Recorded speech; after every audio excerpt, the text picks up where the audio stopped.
I just bought this country cottage for £80,000 on eBay.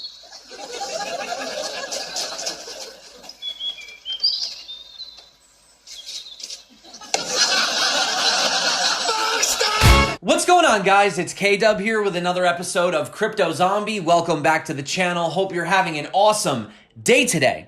Having a look at the charts. A little bit red today, little bit red. Now, we have had some extremely exuberant price action in the past couple of weeks. Bitcoin hitting $12,000, altcoins going absolutely bananas. Having a look right now, you do see we kind of retested this lower level, tried to get back down around the $11,500 level. So what does this mean for Bitcoin? Is the Bitcoin rally over? Well, actually, if we have a look right here, you will notice that we're basically just sort of treading around the heart line in no man's land on the overall ascending triangle. I am going to go over some of the potential levels we need to look at today. Could we end up going down to those $10,500, $9,600 CME future gap levels? We'll talk about all of that today. But what I do want to discuss is the fact that regardless of short-term price action, yes, we could take some dips, but I want to show you why Bitcoin is most certainly entering something extremely similar to what we saw back in 2016, quarter four, that basically signaled the early phases of a massive bull run. Now, I want to show you also as well that we have had insane trading volume in places like Argentina, Brazil, Turkey, and I also want to show you why India could potentially be a massive player in really the trigger of the next major bull run, and it looks like it's already starting right now. I also want to go into the fact that we have publicly traded NASDAQ companies now looking to potentially have some of their capital allocation strategy into Bitcoin, and I'm going to show you that these guys are buying tens of thousands of Bitcoin right now. I'm going to show you some proof about that as well. And also be very, very careful. There is a new crypto scam going around. We had two of them this week alone. They stole thousands of dollars from people, a ton of Ethereum. No, I'm not talking about YouTube scam giveaways. This is a brand new scam, and I'm going to show you how to be careful, how to watch out, and I want to show you two altcoins that actually are looking to solve this scam. So stick around for that. All of that in today's video. Lots of information, jam-packed. Make sure you stick around to the end. And if you're not subscribed, definitely consider it. And before we, actually dive in to the video, I just wanted to mention that today, or actually yesterday, was the 1-year anniversary of this poor, unfortunate soul who lost 8,900 Bitcoin, worth about $600 at the time. There were some errors about some kind of early Bitcoin wallet. I don't even really understand what this is all about. But yeah, that 8,900 Bitcoin worth about $600 in 2010 is worth over $100 million today. So moment of silence for the fallen. Moment of silence. Now, in all sincerity, guys, before we move on, there is other scams that are happening. You can see right here, this is from yesterday's video.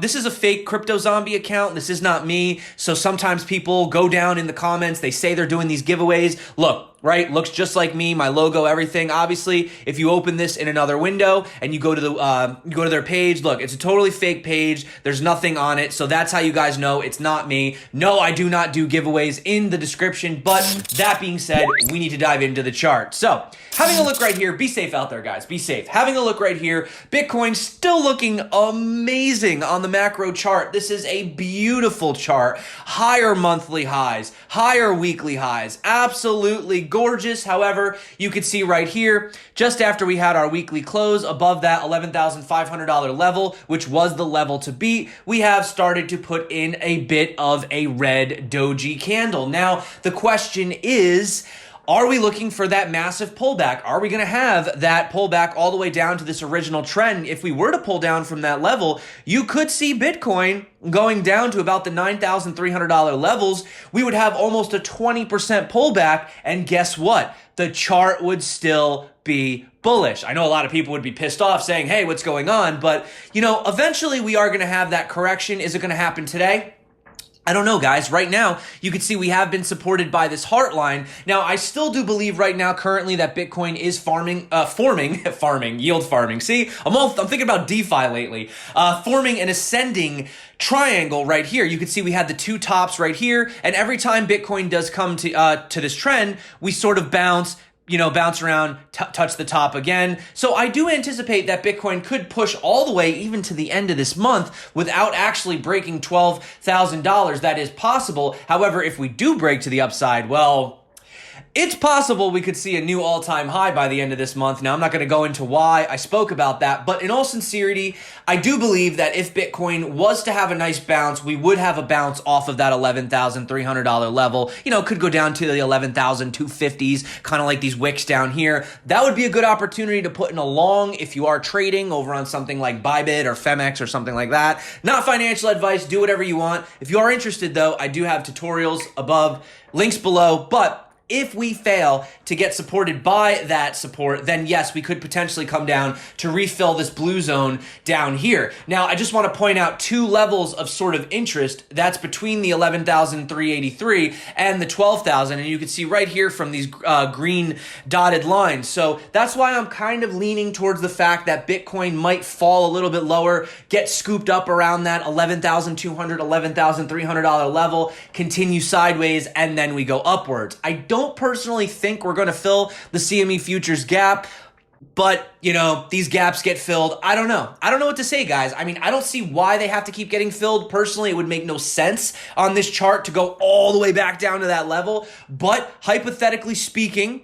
okay, if we did go all the way back down to that level, then, we are still bullish. Even if Bitcoin took a massive 30+% drop straight down, you could see right here, we are still on an uptrend. So that's not the kind of move I want to see for Bitcoin. Excellent opportunity to scoop up some cheap Bitcoin, but that would definitely shake up the markets short term. Now, let's talk about what Willy Woo is saying. Now, he is a popular analyst, on-chain analyst, right? And he says that Bitcoin is copying what it did 1 year before its 20,000 all-time high. He says that the bull market has already started. He says what started recently is the early main bull phase that we saw in Q4 of 2016 all over again, but this time we have different dynamics and themes at play. He mentions one of the themes is the legitimization of Bitcoin for large institutional funds and also easy accessibility to buy crypto for the masses with the likes of Square Cash, PayPal, etc. He says, I think this Bitcoin cycle is going to prove itself as a legit macro asset bucket for traditional investors, while the cycle after this, it overtakes gold to be the significant digital store of value for the digital age. So, he's still looking at this chart. We're right here, guys. We're still at the bottom of this massive band. we still can get all the way up here to the $100,000 level, stock to flow. We could hit $288,000 per Bitcoin in just this cycle. Meaning in just the next 2 years, 3 years, why on earth would you want to sleep on this digital asset class, right? And also, let's talk about what's going on in these other countries that are having hyperinflation, right? I'm talking about Argentina, Brazil, Turkey. They are having massive Bitcoin growth. In fact, you can look. The growth alone in fiat terms is 169% in Argentina, 20% in Brazil, and 5% in Turkey. These are absolutely staggering numbers. You can see right here, these stats say obviously more about the troubled economic environments of these countries themselves, but it also does show that they are having the massive interest in cryptocurrencies. They are seeing Bitcoin specifically as that hedge against the, hyperinflation of their countries. Looking down here, obviously this was brought about by the pandemic, but you can see that it's seen for example, the Brazilian real devalued by more than 30% against the US dollar. Interest rates have also fallen to historical levels. Argentina last week surpassed 1 million in weekly Bitcoin trading volume alone. And it says that the Argentina appears to be turning to Bitcoin in greater numbers as potentially a way to protect against the devaluing currency. But our good old friends in India, are they banning it? Are they legalizing it? What's going on? India's been totally crazy the past couple years, but according to CoinDance's Paxful and local Bitcoin volumes, India's peer-to-peer trade volume has reached an all-time high. So, is India going to be a massive player in this Bitcoin bull run? Well, you can see right here that the recent spike in demand looks basically similar to what happened back in 2016 during their reaction to their demonetization. So the price of Bitcoin on ZebPay, which was an Indian exchange, for example, had surged from about $757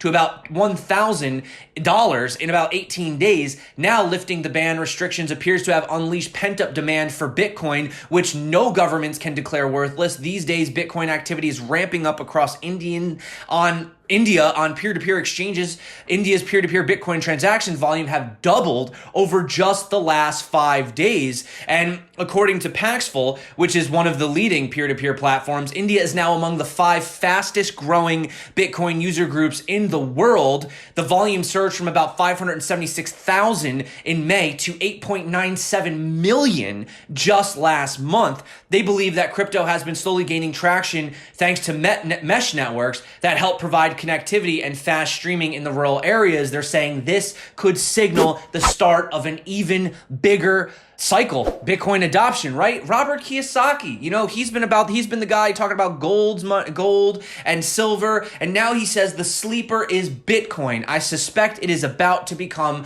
the fastest horse. And if you don't think it's getting adoption, if you just think, it's just these countries that have hyperinflation and it's just people speculating on the price, well, MicroStrategy, the NASDAQ-listed business intelligence company, has become the first publicly traded company to buy Bitcoin as a part of its capital allocation strategy. So now these publicly NASDAQ-traded companies are having Bitcoin as part of their strategy. They say this investment reflects our beliefs that Bitcoin, as the world's most widely adopted cryptocurrency, is a dependable store of value and an attractive investment asset with more long-term appreciation potential than holding cash. In fact, the company announced on Tuesday that they just purchased 21,451 Bitcoin. That is $250 million worth of Bitcoin. That's a lot of money for, a capital allocation strategy, right? In Bitcoin, nevertheless. Oh, not to mention the fact that MicroStrategy stock is trading up 5%. Could be. Is it because of the Bitcoin news? Maybe not, but we'd like to think so. Now, we need to talk about a scam, okay? 2 scams. 2 small token projects, Nugs and Nexi, or NEXE, which is apparently the Nexum protocol, okay? They appear to have exit scams shortly after listing on Uniswap. Nugs, a Chinese project, blamed the move on a smart contract bug. In its official Telegram group, Nugs today says its smart contract is now beyond repair. So, we have seen projects pulling the rug right under people. The liquidity is completely gone. You get into the tokens, you can't get out of the tokens, right? You get stuck holding these bags, you can't sell them. And the thing about Uniswap is literally anybody can make tokens. That's the problem. See, there's good things about decentralized exchanges. You don't have to deal with the middlemen. You don't have centralized counterparties, but you do have that risk, right? And over on Uniswap, anyone can create cryptocurrencies. These guys have their sales. You buy the tokens. They pull the liquidity. You are stuck holding the bags. And this is exactly why in yesterday's video, I mentioned liquidity dividends protocol. These guys are setting out to make sure that this does not happen. You don't want these projects exit scamming, and it's that much easier now that we're going decentralized, right? Everybody wants things to be decentralized. Well, now they're decentralized. You buy the token. You can't sell the token. You're stuck with the token. You just basically sent your precious Ethereum away, and now you're stuck with basically a shit coin, right? So that is why I mentioned liquidity dividends protocol, which is actually doing quite well today. It's up about 96%, 120% Ethereum value. And another project that you guys need to keep your eyes on is TrustSwap. TrustSwap, I think, is going to be a major player. I think they could easily be a top 50, a top 25 coin, honestly, guys, in this space, because they are also dealing with something very similar, right? They're not only dealing with, ICOs and stuff like that, or decentralized ICOs, but they also are offering crypto subscriptions, right? Being able to pay for things. You can't have a magazine subscription in Bitcoin right now. How are you going to do it? right? You literally can't. They have escrow services, tokenized launchpad and trusted coin offerings, which they do have one coming up soon. I'll actually talk about that in a second. And also wrapping as a service. Now, for example, if you are an ICO, right? Now, this goes both ways. This is actually to protect the investors and also to protect the people doing the token sale as well. If you have a big player that's coming in, wants to buy some tokens, how do you know that they're not going to just instantly sell them? And on the flip side, how do you know that the company that's promising that they're going to do all these things in the ICO isn't going to just kind of exit scam as well? Basically like what happened with Nugs and Nexum Protocol, right? So that's why they have time release transfers, which is basically also based on milestones. For example, the project that did the ICO would have to actually hit its milestone. Like if they say, by Q3 of whatever, we're going to release this particular beta, or we're going to have our mainnet launch, or we're going to have this product available, and they don't actually do what they say they're going to do, well, then you are not going to they're not going to get their tokens. They're not going to get paid for the work that they claim they're going to do. Now you can see right here, super quick, I wanted to point out that the TrustSwap Launchpad is about to launch soon. Now we've seen the success of what we've seen on centralized platforms like Binance. We saw all the Binance tokens going absolutely nuts. Well, they are looking to launch their first one as well. And I just want to play this clip super quick from CryptoTube where he actually talks about it. And then I want to mention why, because some people are then going to say, well, what gives the token value? Well, what gave BNB value on Binance? I don't have to explain that to you. We'll get into that in just a second, but watch this video super quick and then we'll talk about it. They have coined the phrase TCO, Trust Swap Coin Offering, and they've got the first Trust Swap Coin Offering going on with Chain Games, so their first partner venture here. And Chain Games is going to be launching via this method. What does this mean? Well, they're going to be having time-released tokens. So, for example, if they hit major milestones on their roadmap, the tokens that the team are allocated will be released over a set period of time. If it's hit, okay, they get the tokens in their wallets. If they do not meet the deadlines, the tokens are not released. This is a game changer in these initial coin offerings, and it just brings about a new type of fair launch that benefits both the investors and the team as well. We'll look at some of these different things today in this video. So shout out to CryptoTube, by the way. I basically just explained what he said, but I mean, go check the guy out. He did some really nice reporting on it as well. But yeah, I mean, this is huge. This is what we've wanted. This is what we needed in the 2017 ICO boom, is for these projects to actually have incentive to do what they say they're going to do, right? And for people asking about the TrustSwap token, what are the purposes? Well, same kind of concept like the Binance token, right? You have governance, longevity, stability, etc. Also, the supply will gradually be deleted over time because it is deflationary. 10% of swap is used as transaction fees for services offered by TrustSwap. TrustSwap fees are reduced by 50% when using swap tokens, and every transaction paid in swap rewards stakers and liquidity providers with 80% of the transaction fee. And look, guys, I mean, we were talking about low cap altcoin gems. I mentioned this on the channel a while ago, so don't say I'm just telling you about it now for the first time. They have a market cap of about 28 million right now. But here's the crazy part. If you actually look at their circulating supply versus their max supply, their fully diluted valuation is only $44 million. So that was basically the equivalent of Band Protocol doing its initial 2x. It went on to do a 16x. Now, I understand these projects are completely different, but when you have a look at the fact that if right now all the tokens were out, it would only have a market cap of 44 million, considering the potential of this coin, the potential of this project, what they're actually looking to do. For me, TrustSwap is definitely a long-term hold, and I'm super excited for their first product launch. So that is that situation moving forward. Also, guys, talking about Digitex. So a lot of people have actually been asking me about Digitex. As you guys know, I actually was on the Digitex live stream last week. Hopefully, you guys had an opportunity to check it out. If you're interested in Digitex futures, I was considering doing a review tutorial. If you guys are interested, I can show you guys. It's kind of interesting. It's got like a ladder interface trading, right? Now, if you guys hadn't checked out my first interview that I did with This is not me. This is Ivan. This was the live stream, but where am I going right now, guys? I can't find it. Oh, here we go. So this was the original Digitex interview that I did. Now, this was back November 13th of 2018. If you guys are interested, yeah, definitely check this out. I will drop a link below and it will be popping up above as well. This was before the exchange was even launched, but I want to also just play really quick, super quick, the interview that I did with those guys on the channel, just in case you missed it. So for the remainder of today's video, that's what I'm going to do. So we're going to hop over to that interview right now, and then we're basically going to wrap up the video. So without further ado, let's check out that clip. All right, fantastic. Now, friends, the party continues. So next up on today's stellar lineup of crypto influencers is another major player who had been following Digitex since 2018. During a more recent chat with Adam, he discussed the challenging nature of startups and how many would have failed or given up before coming as far as Digitex has. This guest broadcasts daily over 120,000 subscribers on his YouTube channel. He covers a variety of crypto news, product reviews, and trading tutorials, having amassed close to 15 million views since he started in 2017.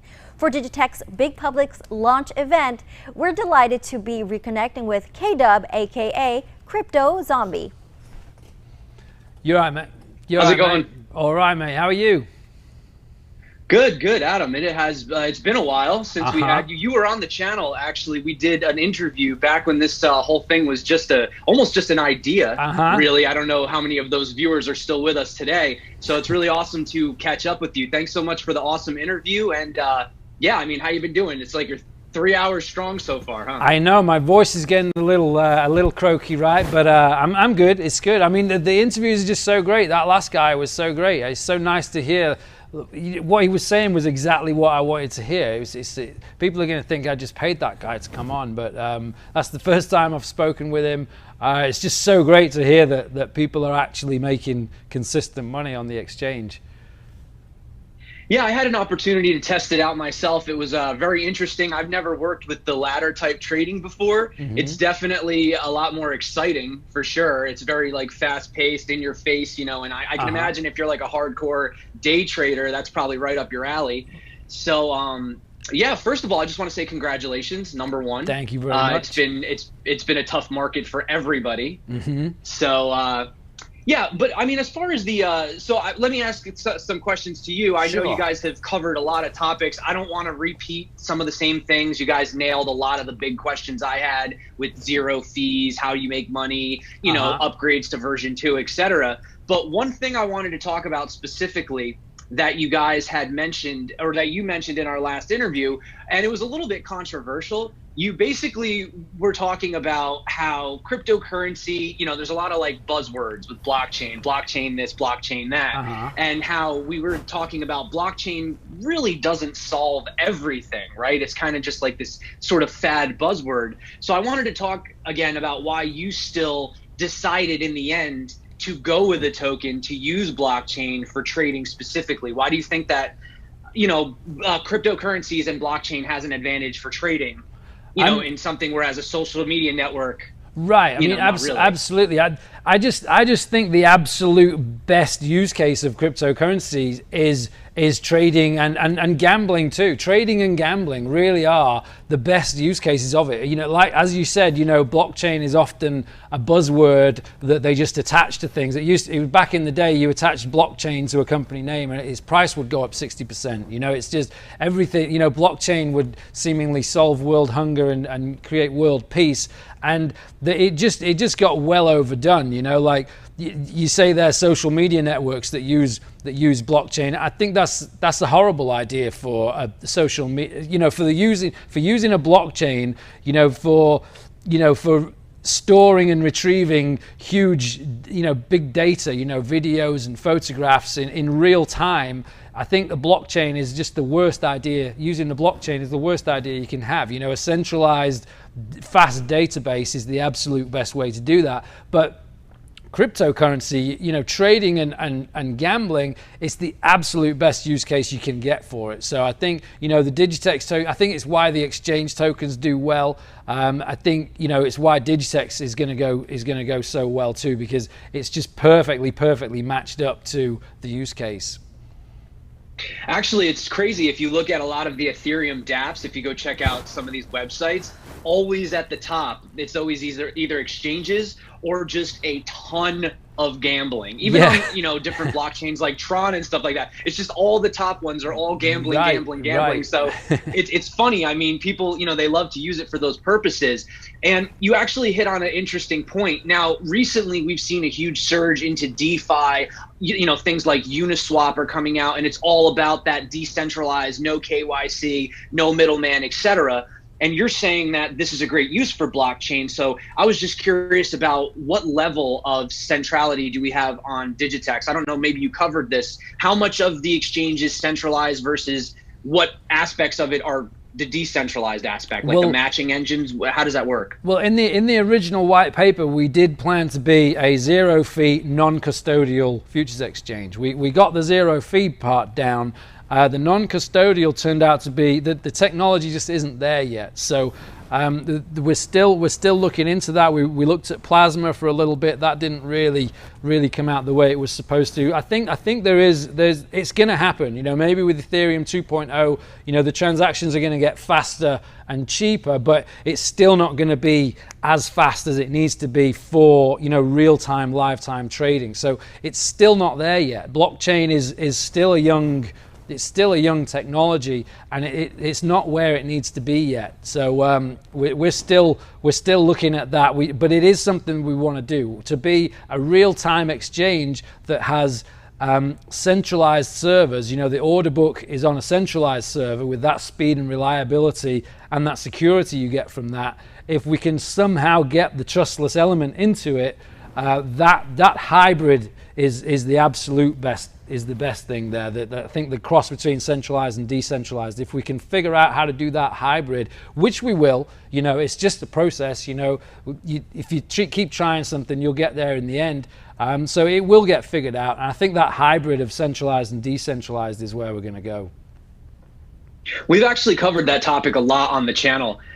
You know, how everybody's like, yeah, libertarian, 100% decentralized. But then, you know, you see something, for example, like the Bancor hack or something that happened, you know, this was months and months ago. But then on one hand, the people that had their funds that were able to be frozen, that actually got their money returned to them, well, they're not so upset about that degree of centralization, right? So it's kind of like it's a little bit of a compromise in a way. Now, one thing, like you said, moving forward, let's say hypothetically, and I'm all for Ethereum, you know, Ethereum is the #2 crypto, but let's say down the road you do find maybe another platform that you find is more suitable for your needs. Maybe it's something like Elrond or some of these newer blockchains that are coming out. Would you consider being agnostic to different chains, or what would you do moving forward? To be honest with you, I think the day we move away from Ethereum is the day we move on to the Digitex blockchain. So that's what I would want to do there. I mean, we're not even working on the Digitex blockchain yet. This isn't something that I'm dropping here. This is just a pie in the sky idea that I have. That, you know, there's all these other blockchains out there. Why can't we do one? Because I know that with the capabilities that we have now, with the development team that we have, you know, we have SmartDeg who are particularly strong at, you know, blockchain technology. So I think one day I would like to move away from Ethereum, but I would want to move on to the Digitex blockchain. And again, I would want to apply the same kind of principles to that as we have with with Digitex Futures Exchange and with the other products that we're going to have, which is, you know, zero fees basically. I would love to create a blockchain that can operate somehow with zero transaction fees. I don't know how we can do that, or maybe just the money that Digitex makes, because, you know, the token price gets so great, and we've got token sales going on. If Digitex is making enough money, maybe we can just, you know, maybe we can subsidize that blockchain so that it can be zero fee. I think if we could create our own, you know, Digitex blockchain that has fast confirmation times and doesn't have any fees, I think that's the kind of blockchain that, you know, you could take you over to the mainstream. Awesome. So yeah, that's really awesome to hear. But that's just an idea, though. I mean, I'm not saying we have that. That's just something that I would love to do at some point. But yeah. Yeah, that would definitely be good for lower latency. I mean, if you're just running it all on your own chain and everything like that, that would be really, really incredible. Then we do run into the interoperability issues, but that's always for another day. So, yeah, I'm super, super excited about this. Like I said, I don't want to ask too many of the same questions you guys have asked. I mean, you talked about some of the products, but I mean, for everybody that might be watching live right now on my side, what are some of the things that really you guys are looking forward to? What are some products and some different features that you guys are looking to really roll out? Well, we got a lot of, actually, I'm just looking at, I'll get back to that question right now. Can we just go over to the UI, guys? I was just noticing that sure. like Bitcoin's going up. Look at this right now. Look at these volumes that we're getting now. About here is about where we opened up to the public. So that's pretty good. I just really wanted to just point out this too. I'm looking at the volume here. We're at $1.3 billion traded volume in the last 24 hours. I think Bybit is currently at 1.4 billion, but I mean, Bybit's been out for 18 months. You know, everybody knows who Bybit is. You know, on day one, we're at 1.3 billion here. I just think this is amazing. And look at the kind of liquidity we've got going on here. I just wanted to point that out because I still think it's quite amazing because, I mean, this isn't just, you know, I'm just going to throw some more money away for the guys here. This isn't just wash trading. You know, I've got this 50,000 clip size here. That's the equivalent of buying or selling 100 Bitcoins. The profits and losses you will get from buying and selling 50,000 futures contracts on the Digitex Futures Exchange is the equivalent of buying and selling 100 Bitcoins. And, you know, with that in mind, ooh, look at this going. Look, I mean, you just want to buy 50,000, smash, done. I mean, I want to get out, smash. Now I'm on the offer, so now it's going down. But you know, if I'm okay to go through the order book, smash, there it is, just getting filled.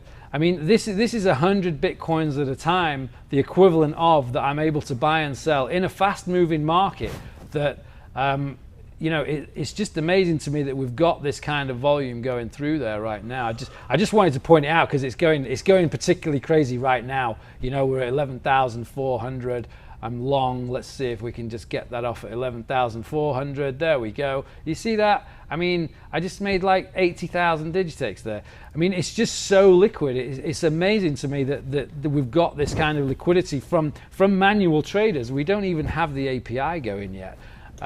Sorry, I didn't mean to hijack your question there, mate. I just wanted to point out what was going on. No. I was I'm just as excited as you are. Yeah. Today's a huge day. I don't know if you know for Bitcoin. I mean, if this monthly close, if we can close, and I think we are going to close above the last of what was it, June of last year when we had the 14K high. That's a higher high on the macro. I mean, that's going right. It's going, and what perfect timing for Digitex to come out and, oh look, we've got a free Bitcoin futures market here. It's just like perfect time. I'd rather be lucky than good. You know, that's what I say. So I think the timing. And some of those fees are killer. By the way, I know. I've actually tried doing scalp trades before, where I actually ended my trade in profit, but the fees were so high that I actually ended up losing. I know, because of, you know, the way that the maker and takers go. It was crazy. Exactly. It's frustrating. And what's the end result of that? What do? You don't go do it again. You just say, well, that was fun, but kind of pointless, and you don't do it again.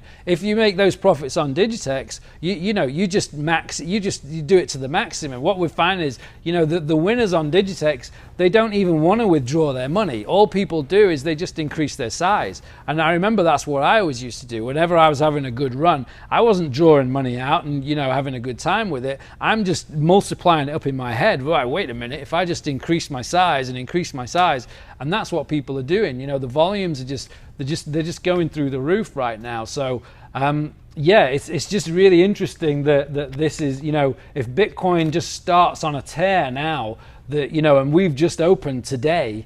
I mean, could you have gotten better timing than that? I mean, really, I mean, that's just, like I say, I'd rather be lucky than good. No, it was definitely an amazing day. I'm very, very excited. I mean, like I said, we've been pretty much grueling out this bear market for a long time. And I think to all the hodlers, everybody out there watching, it's definitely due. It's nice to see a lot of the altcoins getting some love again, the DeFi space kicking off. Trading is finally picking up again. You're seeing the volume. So Yeah, you guys absolutely smashed it with the launch, and I love, like I said, how simple it is to use the exchange. And yeah, I mean, I'd love to probably at some point make some kind of a tutorial, help people out, because it's nice to have those alternatives out there. It's fun to spot trade, it's fun to bet on the altcoins, but having something like this is good too. Don't go throwing away the rent money. But it's a really interesting concept, right? And, yeah. I mean, we'll have to see. What I want to know is how it will affect the demand of the token, of the Digitex token. Like, if you get enough traders with enough volume and enough demand, we've seen what that did just with the ICOs. I mean, there was a point where people didn't even really care so much about Ethereum itself. It was just, I want to use this token to get into the ICOs. So they were essentially just buying it at whatever price. They were just market buying. And I wonder if this exchange takes off to the level that we all hope it does, if the token would have that same sort of value, because it's absolutely necessary. I mean, it's a really interesting experiment. Right. And as you say, experiment is a good word, because it's a brand new revenue model that's never been done by anyone before. And, the way it looks initially is very, very exciting, because we soft launched in end of April, but we were really only onboarding 50, 100 traders at a time. It's only the start of July where we opened the doors to the 30,000 people that had signed up on our testnet over the previous months. So that was the first significant number of people that we brought into the exchange. The token was at 4 cents at the start of July when we did that. The token went to 12 cents. It seemed to be directly correlated with the number of traders we're letting in, the traded volumes we're getting in, and the price of the Digitex went up, which is how you would expect. As demand goes up, you expect the price to go up. So it's a really, really exciting concept now, because we've really figured out how to, we've got media buying down. We can pretty much switch a switch that gets us 1,000 signups a day. We've got social media marketing is great. Our content marketing is great. We've got all kinds of other marketing things lined up that are going to get us, thousands and thousands of new traders. And if that, just consistently translates into a climbing Digitex price, the things we can do with that, because we directly benefit from that higher price. We're selling tokens from our treasury at a premium to the exchanges, so it's not, it's not holding the price down. The things that we can do with that are quite amazing. So yeah, if it holds up as it is working now, it's just going to be amazing. It's really going to be amazing. If you say you're going to make some Adam, tutorial videos, we should throw some Digitex into your account. Let Chris know your account, and we'll bung you some Digitex tokens. Oh, thanks, man. So I got to ask you guys one more question before we go, because I know you're pressed for time and you got a lot of other guests. I just want to ask you for the subscribers out there, what is your actual thought on Bitcoin? Because I know there are some traders out there where, they'll say, I could care less about it. I just use it to make more dollars, make more money, and that's it. Where do you stand on this? Are you legitimately a long-term Bitcoin hodler? Do you believe in the future of Bitcoin, or is it just for you just an instrument to trade?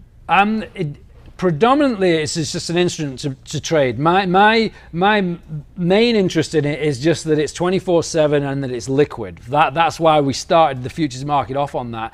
On a separate side note, I do think that Bitcoin is going to go up a lot. I just think it's the original. It just has that that critical mass of people that understand it now. It's Bitcoin is a word that most people have heard now.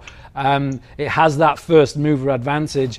I think Bitcoin is going to go up a lot. I wouldn't be surprised if in my lifetime Bitcoin reaches $100,000 or $200,000 a token. That wouldn't surprise me if that happened. I don't know that it will happen, but I wouldn't be surprised if it does. I wouldn't bet against it. Awesome. Well, thanks again so much for having me on the channel. Hey, my pleasure. My pleasure. Really, really good to have you. Thanks. Really appreciate you coming on, and I'll be speaking to you soon, hopefully. Cheers, mate. So that being said, thank you so much for coming back to today's video. Obviously, you understand why it was a little bit longer than usual, because we had that entire interview at the end. But if you guys want me to do a tutorial on how to trade on the Digitex Future platform, drop that below. If I get enough people interested, well, then I will make a tutorial. Let me know if you're interested in that below. Also, that is it for me today. Be careful of those scams. Be careful of the scams, especially on my channel with these fake CryptoZombie accounts, okay? And yeah, just like I said, guys, check out those coins. Be careful, be safe out there. Bitcoin could potentially be looking to, look, we're pulling back right now to this bottom level. Like I said, I do have my eyes on the $11,300, $11,200 level for some bounce. If we were able to bounce there, great. If not, well, then rewind the video and watch it again. That's it for me. This video is already too long. Thank you so much for coming back to the channel. You guys rock. You're the reason that I do this every single day. My name is K-Dub. This is CryptoZombie. Until next time, stay crypto. And of course, peace out.